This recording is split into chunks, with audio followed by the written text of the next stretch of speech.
Assalamualaikum warahmatullahi wabarakatuh. Alhamdulillahirabbil alamin. Wassalatu wassalamu ala asyrafil anbiya wa mursalin wa ala alihi washabbihi wasallam ajmain. Amma ba'd. Puji syukur kehadirat Allah Subhanahu wa taala karena pada kesempatan kali ini kita dapat bertemu kembali dalam materi pembahasan kita kali ini, yaitu tentang mata pelajaran ilmu pengetahuan alam. Nah, pada pertemuan kita kali ini kita akan membahas tentang kalor. Marilah kita awali perjumpaan kita kali ini dengan membaca doa belajar. Bismillahirrahmanirrahim. Rabbi zidni ilma warzuqni fahma. Rabbi shrah li sadri wa yassir li amri. Wahlul 'uqdatam min lisani yafqahu qawli. Amin ya rabbal alamin. Pertemuan kita kali ini akan membahas materi mengenai kalor. Mari kita saksikan video penjelasan kalor yang sudah Bapak buat berikut ini. Assalamualaikum. Kita kali ini akan membahas materi mengenai kalor. Nah, pada materi ini ya tujuan mempelajari bab ini yaitu kalian diharapkan dapat menyelidiki banyaknya kalor yang diperlukan untuk menaikkan suhu. Lalu yang kedua, menyelidiki kalor yang dibutuhkan pada saat mendidih dan melebur. Yang ketiga adalah menerapkan hubungan Q sama dengan M kali C kali delta T, dan Q sama dengan M kali U, juga Q sama dengan M kali L. Nah, untuk memecahkan masalah sederhana. Apa itu kalor? Nah, apakah kalor dengan suhu itu sama? Kita ketahui bahwa pengertian kalor itu berbeda dengan pengertian suhu, di mana suhu adalah derajat panas atau dinginnya suatu benda, sedangkan yang disebut kalor itu adalah sebuah energi, di mana ya energi yang dipindahkan dari suatu benda ke benda lainnya. Nah, karena perbedaan suhu ya atau temperatur ya, jadi itu yang disebut dengan kalor. Nah, kalor memiliki dua macam satuan, yaitu joule dan juga kalori. Nah, boleh menggunakan joule, boleh menggunakan kalori.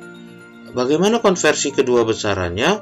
Ya seperti ini, kita lihat ya, 1 joule itu sama dengan 0,24 kalori dan 1 kalori sama dengan 4,2 joule. Jadi ya, jika dikonversikan kalian dapat menggunakan teori yang menggunakan konversi dari 1 joule dan juga 1 kalori. Kita lanjutkan faktor-faktor yang mempengaruhi banyaknya kalor yang diperlukan ya atau dilepaskan oleh suatu zat sebagai berikut. Yang pertama adalah massa benda, kenaikan suhu, dan juga kalor jenis ya. Nah, kita lihat ada massa benda, ada kenaikan suhu, dan kalor jenis. Nah, yang dimana nantinya ya pada massa benda semakin banyak massa suatu zat, maka kalor yang dibutuhkan ya, kalor yang diperlukan juga akan semakin banyak. Sebagai contoh, misalkan jika kita memanaskan air sebesar 1 kg ya dengan 10 kg, maka pemanasan yang sama pada waktu tersebut ya, dengan pemanasan yang sama waktunya pastinya akan berbeda. Nah, yang kedua yaitu kenaikan suhu. Semakin besar kenaikan suhunya, maka semakin besar pula kalornya. Nah, yang diperlukan oleh suatu zat. Contoh, apabila kita memanaskan air selama 5 menit dengan 10 menit.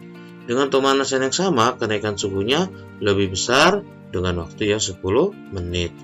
Kalor jenis adalah banyaknya kalor yang diperlukan oleh suatu benda jika dipanaskan ya. Nah, dilepaskan oleh suatu benda yang masanya 1 kg untuk menaikkan suhu 1 derajat Celcius. Ingat, masanya 1 kg untuk menaikkan suhu 1 derajat Celcius. Nah, contoh kalor jenis yaitu misalkan air ya sebesar 4200 joule per kilogram derajat Celcius. Berarti bahwa kalor yang diperlukan untuk menaikkan suhu 1 kg sebesar 1 derajat Celcius sebesar 4200 joule. Kita lanjutkan tabel kalor zat. Nah, tabel kalor jenis zat. Nah, kalau kita perhatikan ya, Yang pertama di sini ya kalian bisa melihat secara umum ada air yaitu sebesar 4.200, alkohol 2.300, aluminium 900 dan seterusnya. Ya, di sini Bapak membuat ada 20 macam kalor jenis zat yang harus kalian ketahui dan umumnya digunakan pada soal-soal ya yang berkaitan dengan mencari rumus kalor jenis ya. Nah, kita lanjutkan. Secara matematis ya, kalor jenis rumusnya adalah C sama dengan Q per M kali delta T. Nah, di sini kita bisa tahu bahwa Q adalah kalornya, sehingga ya didapatlah rumus yang pertama Q sama dengan M kali C kali delta T. Itu adalah sebagai rumus yang selalu digunakan oleh kita ya. Di sini ada rumus yang pertama yang harus kalian ingat bahwa Q sama dengan M kali C kali delta T.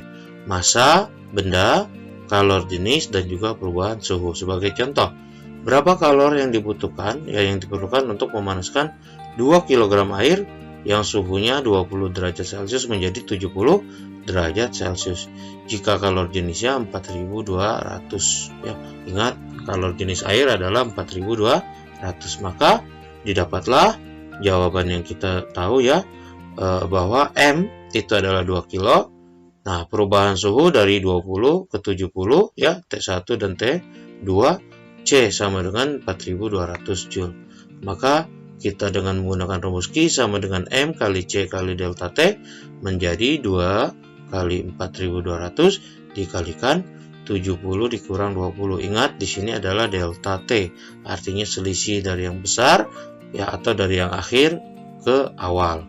Berarti didapatlah 8.400 dikalikan dengan 50. Jadi didapatlah 420.000 Joule. Atau jika kita sederhanakan lagi menjadi 420 kilojoule karena dibagi 1000. Kita lanjutkan.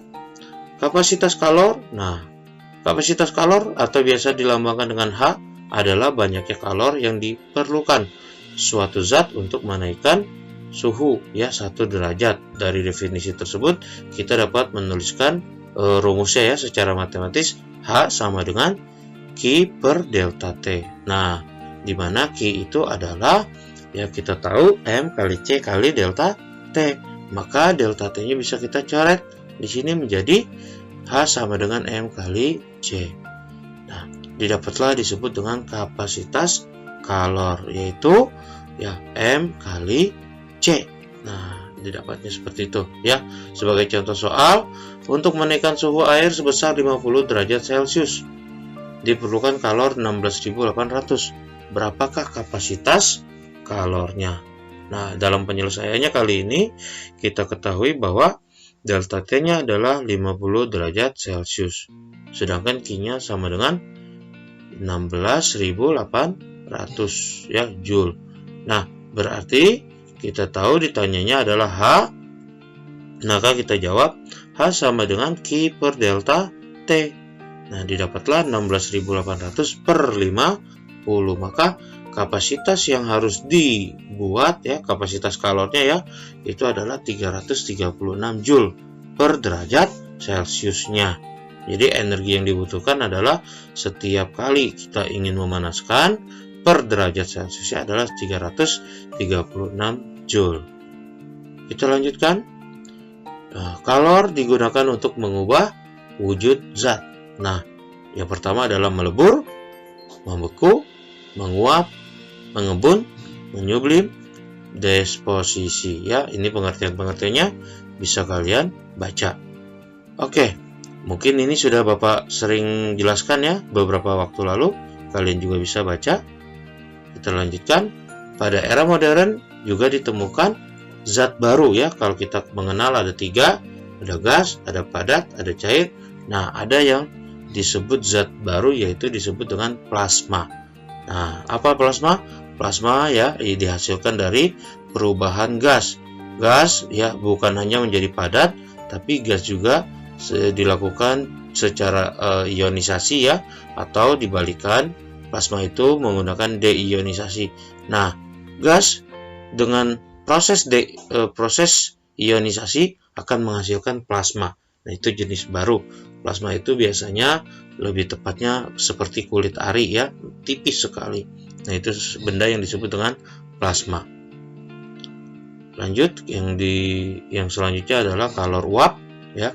Kalor uap adalah banyaknya kalor yang digunakan untuk menguapkan 1 kg zat cair pada titik didih.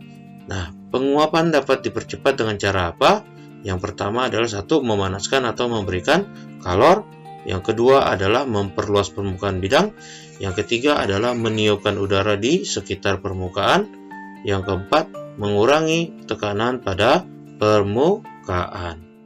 Kita lanjut. Secara sistematis, kalor uap ya, kita bisa buat rumusnya yaitu Q sama dengan M kali U, atau biasa Bapak sering sebut MU ya. Nah, di mana Q itu adalah kalor, M adalah massa zat, dan U adalah kalor uap. Nah, pada kalor uap ini kalian bisa melihat tabel ya, tabel kalor uap ya. Di sini ada mulai air sampai timbal yang Bapak buat. Ya, kita lanjutkan. Misalkan di sini berapa kalor yang dibutuhkan untuk menguapkan 5 kg air pada titik didihnya jika kalor uapnya adalah 2.260 Joule per kilogram. Nah, kita dapat menyelesaikannya yaitu pertama diketahui M sama dengan 5 kg dan U sama dengan 2.260 Joule per kilogram. Maka jika ditanyakan Q, kita bisa jawab Q sama dengan M kali U. Nah, di mana 5 dikalikan dengan 2.260.000 dapatlah 11.300.000 Joule. Nah, jika dijadikan kilojoule maka jadinya 11.300 kilojoule. Kita lanjutkan yaitu kalor lebur. Nah, kalor lebur itu sendiri apa? Kalor yang digunakan untuk meleburkan 1 kg zat padat ya pada titik lebur. Nah, secara matematis kita rumuskan Q sama dengan M kali L ya, itu disebut kalor lebur, di mana ya ada tabel kalor lebur yaitu sebesar ini ya. Nah, kita lihat, kalian bisa lihat di sini ada titik leburnya dan juga kalor lebur. Di sini mulai dari tembaga sampai nitrogen ya. Kita lihat, kita lanjutkan contoh. Ya, sebagai contoh soal, kita lihat di sini berapa besar kalor yang dilepaskan jika 5 kg air dileburkan dan kalor lebur airnya itu 336.000 Joule per kilogram. Maka penyelesaiannya kita bisa dapat di sini ya, diketahui 5 kg adalah sebagai masanya, leburnya adalah 336.000 Joule per kilogram. Maka jika ditanyakan Q, kita bisa jawab Q sama dengan M kali L. Nah, M kali L berarti 5 kali 336.000, maka didapatlah 1.680.000. Nah, bagaimana dijadikan kilojoule? Maka jadilah 1.680 kilojoule. Ya. Nah, pada soal ya, di sini misalkan ada soal tentang tiga hal ya, 3 hal yang dapat dicari yaitu Q M kali C kali delta T, Q sama dengan M kali U, Q sama dengan M kali L. Nah, di situ ada yang cair, yang lebur, dan juga yang uap. Nah, kita contohkan seperti ini ya. Berapa besar kalor total jika 2 kg es pada suhu minus 10 derajat Celcius dipanaskan sampai mendidih pada suhu 100 derajat Celcius. Jika kalor jenis es itu adalah 2100, kalor lebur es adalah 336.000, kalor jenis air adalah 4200, dan kalor uap 2.260.000. Nah, ini bisa kita buat dalam sebuah tabel ya. Tabelnya seperti ini ya. Nah, bagaimana? Nah, kita lihat di sini. Awalnya min 10 sampai 100 derajat Celcius dipanaskannya, sehingga ada 4 titik opsi ya. Ada 4 titik, Q1, Q2, Q3, Q4, atau QAB, QBC, QCD, dan QDE. Nah, dari keempatnya itu kita bisa membuat tabel lagi yaitu tentang rumus-rumusnya, dimana dari sini ke sini ya, dari minus 10 ke 0 adalah disebut Q1, itu menggunakan kalor jenis es ya. Nah, sedangkan dari Q2 ini menggunakan kalor lebur karena melebur. Q3 ini menggunakan kalor kalor cair ya, M kali C kali delta T. Sedangkan yang seuap ini ya, Q4 itu menggunakan M kali U, yaitu uap. Nah, sedangkan yang terakhir adalah udara atau uap ya, Q5 kita gunakannya karena di sini prosesnya sudah menguap. Bapak ulangi lagi ya, di sini cair, di sini melebur, di sini padat, ya padat, melebur menjadi cair, cair menjadi proses penguapan. Nah, yang terakhir adalah uap.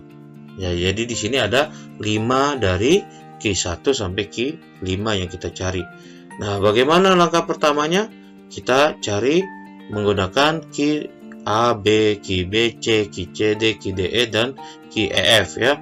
Kita lihat apakah kalian sudah memahaminya. Ya, dengan menggunakan rumus yang ada di sini, ya maka kita bisa cari. Yang pertama, ya yang perlu diketahui adalah QAB itu M kali C kali delta T, QBC adalah M kali L, QCD adalah M kali C kali delta T, dan QDE ya M kali U, M kali U. Maka kita bisa buat di sini jawabannya. Yang pertama adalah QAB M kali C kali delta T, di mana tadi M-nya adalah 2, C kalor jenis S-nya adalah 2100, perubahannya adalah dari 0 menjadi 10, berarti 0 dikurang 10, min kali min plus ya, menjadi 42.000 Joule atau 42 kJ. QBC didapatnya seperti ini, M kali L, maka dapatlah 672 kJ.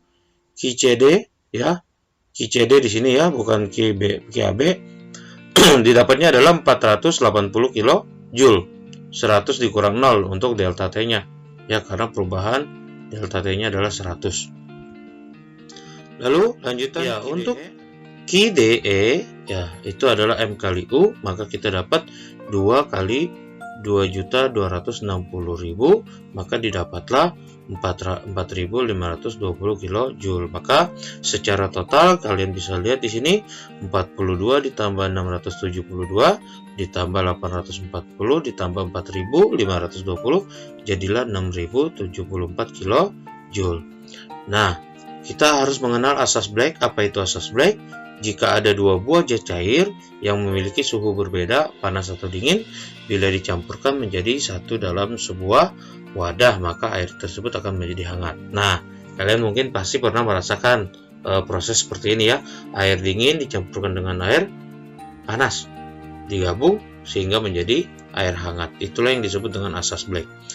Apa itu maksudnya? Besarannya kalor yang dilepaskan oleh air yang suhunya dingin, ya, yang air suhunya tinggi ya, sama dengan kalor yang diterima oleh air yang suhunya rendah. Jadi maksudnya gini, untuk air dingin dan air panas yang digabungkan, maka air panas itu melepaskan kalor. Nah, air dinginnya menerima kalor. Jadi ada proses take and give ya, saling menerima, saling melepas. Nah, itu besarannya sama.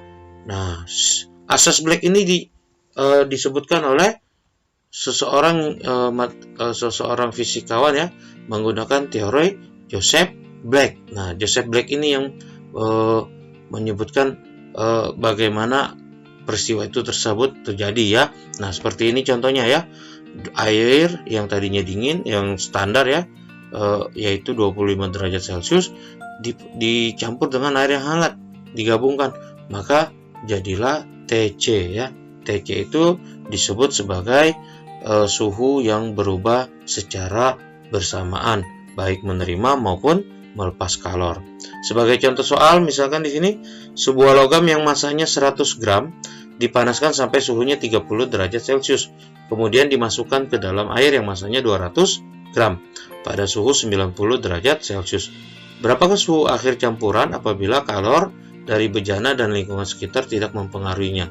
Ya, jadi digabung. Nah, sehingga didapatlah di sini penyelesaiannya. Kita ketahui bahwa M logam adalah 100, M air adalah 200 gram, perubahan suhu logam adalah 90, ya, suhu air adalah 30 derajat Celcius, C logam adalah 0,2 kalori, C C air adalah 1 kalori. Maka kita bisa menggunakan rumus dasar kita, yaitu M kali C kali delta T. Nah, tapi ya ada yang saling melepas, ada yang saling menerima. M kali C kali delta T didapatlah, nah ini seperti ini ya. Kalian masukkan M-nya, yaitu 200 kali 1, 90 dikurang T campuran. T campurannya di sini ya didapatkan berapa? Nah, T campurannya di sini didapatkan sehingga dapat penyelesaiannya adalah seperti ini. Kalian bisa lihat hasil dari T campuran adalah berapa besarannya? Yaitu 82,091 derajat Celcius ya. Kalian bisa melihat konsep-konsep penyelesaian yang sudah Bapak jelaskan kali ini. Nah, ada yang disebut perpindahan kalor juga, yaitu ada 3 cara.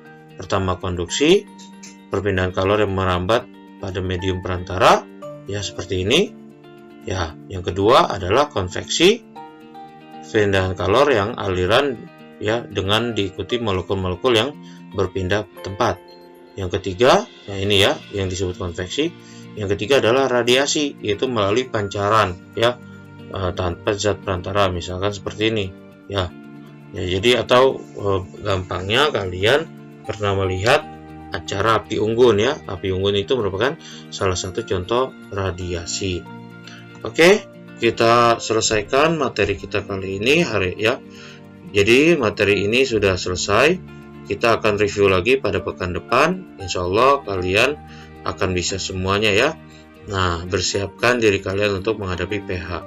Demikian penjelasan dari Bapak. Terima kasih. Assalamualaikum warahmatullahi wabarakatuh.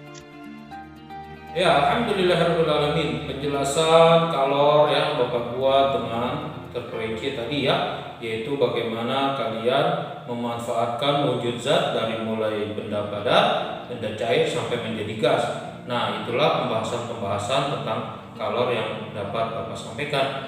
Mari kita tutup perjumpaan kita kali ini dengan membaca hamdalah alhamdulillahirabbil alamin dan juga doa penutup majelis. Subhanakallahumma wa bihamdika asyhadu an la ilaha illa anta astaghfiruka wa atubu ilaik. Kurang lebihnya mohon maaf. Billahi taufiq wal hidayah. Wassalamualaikum warahmatullahi wabarakatuh.